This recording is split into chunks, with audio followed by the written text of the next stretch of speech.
जो देवता सातवें आसमान में है, जिसको आपने कभी देखा नहीं, उसकी आप पूजा कर रहे हो। देखो, एक गिरिराज जी की कथा है। आपको संक्षिप्त में बता दूं कि जिस समय नंदनंदन भगवान श्याम सुंदर ने धरती पर अवतार लेने का निश्चय किया, उस समय पर उन्होंने राधा रानी जी से कहा कि राधा रानी जी, मैं धरती पर जा रहा हूं, आपके बिना मेरी लीलाएं कैसे चलेंगी। तो राधा रानी जी ने कहा कि मैं धरती पर जाने की इच्छुक तो नहीं हूं, लेकिन अगर आप जाते हैं तो आपके साथ में मेरी 3 शर्तें हैं, 3 चीजें मुझे चाहिए। अगर मुझे ले जाना चाहते हो तो 3 चीजें ले चलो। बोले कौन कौन सी? कहा एक जमुना जी चाहिए, वृंदावन चाहिए और गोवर्धन चाहिए।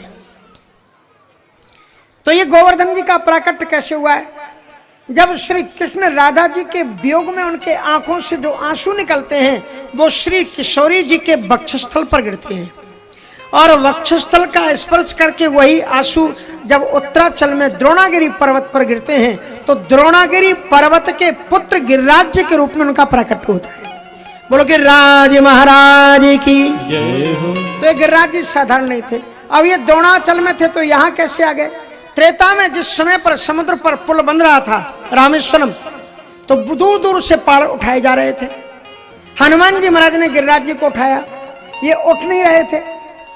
हनुमान जी को पता लग गया है तो दिव्य शक्ति है, भगवान के स्वरूप हैं।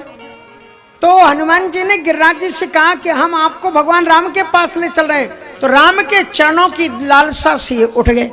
हनुमान जी महाराज इन्हीं गिरिराज जी को लेकर के चले आ रहे थे। वो जो फोटो आप देखते हो ना, वो संजीवनी बूटी का नहीं है, गिरिराज जी लिए हुए, यही गिरिराज जी है। अब वो चले आ रहे थे।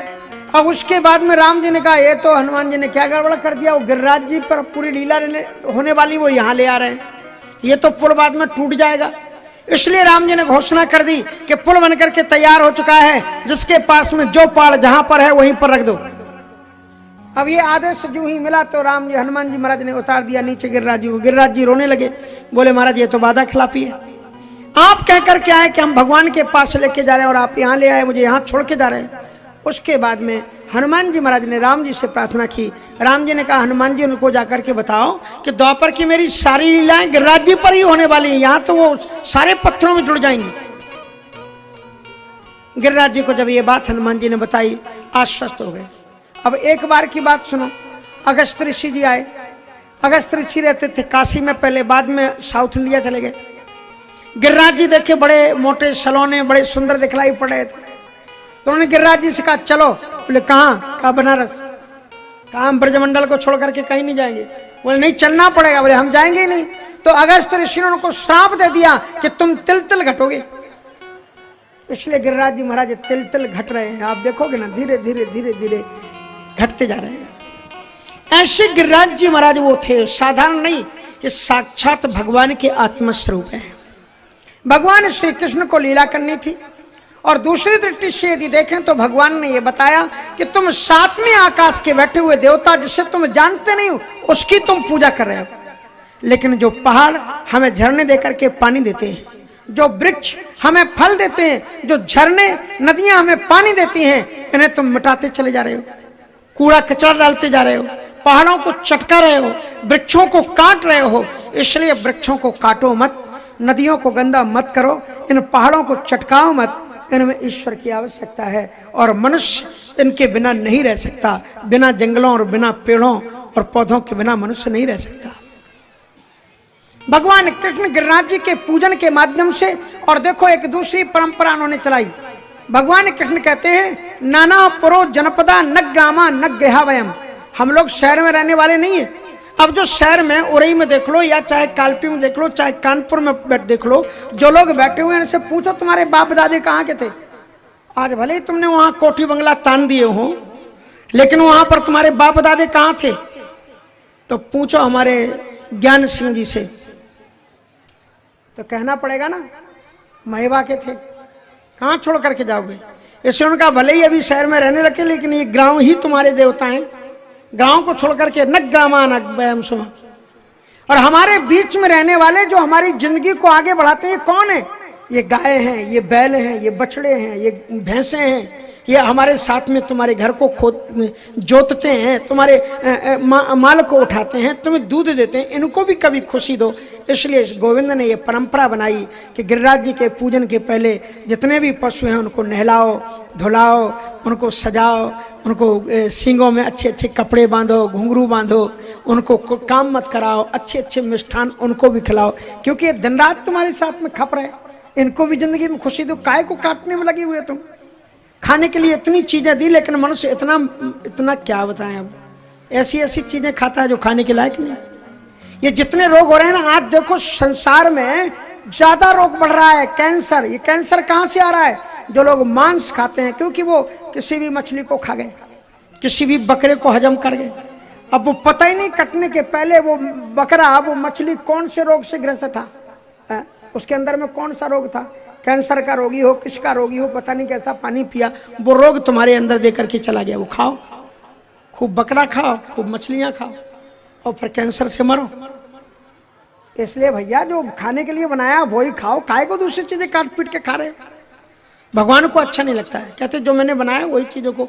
इस संसार में प्रत्येक प्राणी को जीवंत रहने का अधिकार है, किसी को अधिकार नहीं कि उनको वो मारे। Every creature have the right they can live in this world freely. इसलिए किसी को भी, तो भगवान ने क्या किया, सभी पशुओं को सजवाया। कहा कि महाराज इंद्र तुम पूजा करते हो, इंद्र कभी तुम्हारे बीच में उतरा? का नहीं उतरा। कभी खाया? बोले नहीं खाया। तो बोले गिरिराज जी खाएंगे? बोले बिल्कुल खाएंगे। तो गिरिराज जी के लिए क्या बनाए? तो भगवान ने क्या कहा कि पच्यन्ताम विविधा पाका सुपान्ता पायसादया। और क्या कहा बताया, संयावा पूप सस्कुल्या सर्वदोहस्य गृह्यताम। पच्यन्ताम विविधा पाका, विभिन्न प्रकार के पाक मिष्ठान बनाओ। 56 प्रकार के व्यंजन बनाए गए महाराज। पच्यन्ताम विविधा पाका सुपान्ता पायसादया। सूप आदि, लेह, चोष्य, खाद्य, जितने भी प्रकार के पदार्थ हैं, चारों प्रकार के 56 प्रकार के व्यंजन बनाए गए। ऐसी ऐसी मिठाइयां भारतवर्ष में माताएं बनाती हैं। जलेबी, जलेबी देखो कैसी होती। हमारे यहाँ विदेश से आए सज्जन पहली बार वो जलेबी खा रहे थे, तो जलेबी को लेकर के ऐसी उन्होंने जलेबी पकड़ी और ऐसे ऐसे देख रहे थे। तो किसी ने कहा भाई साहब क्या देख रहे? बोले यार ये चारों तरफ से तो बंद है, इसमें रस कहां से घुस गया? तो एक डॉक्टर साहब थे, वो भी विदेश के थे, उन्होंने कहा मुझे तो यार ऐसा लगता है इसमें इंजेक्शन से रस भरा गया। ये जलेबी ये बताती है कि तुम कितने भी टेढ़े बकोले रहो, लेकिन अगर मधुर भाव है तुम्हारे अंदर, मधुर चाशनी भरी हुई है, तो दुनिया के लोग तुम्हें कहेंगे यार एक कड़े की एक और देना जलेबी। चाहे कितने टेढ़े बकोले रहो, मधुरता व्यक्ति के जीवन में होनी चाहिए। पच्यन्ताम विविधा पाका सुपान्ता पायसादया संयावा पूप सस्कुल्या। पूड़ी बनाओ, पापड़ बनाओ, मालपुआ, पूप मानी मालपुआ बनाओ, सस्कुल्या मानी संस्कृत में कहते हैं सस्कुल्या मानी जो तेल में उबल करके खिल जाती है, पूड़ी बनाओ। पच्यन्ताम विविधा पाका, 56 प्रकार के व्यंजन बना करके तैयार किए महाराज। रात भर ब्रजवासियों के चूल्हे जलते रहे और बन बना करके हमारे बड़ी बड़ी शकड़ बाहर निकाल करके रखी गई। किसी में हरे रंग के मीठे मीठे चावल, किसी में नमकीन, किसी में काजू पिस्ता बादाम लगे हुए, और महाराज किसी किसी गाड़ियों में मालपुआ भरे हुए, उनके रस टपक रहे नीचे, किसी में गुलाब जामुन, किसी में रसगुल्ला। क्या गजब के! और फिर बन करके तैयार हुई तो देवता भी हैरान हो गए, यार इतना वेलकम तो कभी नहीं हुआ। सो महाराज गणेश जी आ गए, गर्गाचार्य जी से कहा हम भी चलें साथ में? कहा हाँ चलो। बोले हमारा भी पहला पूजन होगा ना? बोले हाँ होगा। शंकर जी भी आ गए, बड़े बड़े ऋषिमुनि लोग आ गए, पहले वैशंपायन, भृगु और अंगरा जैसे बड़े बड़े ऋषिमुनि लोग सब साथ में चल रहे हैं।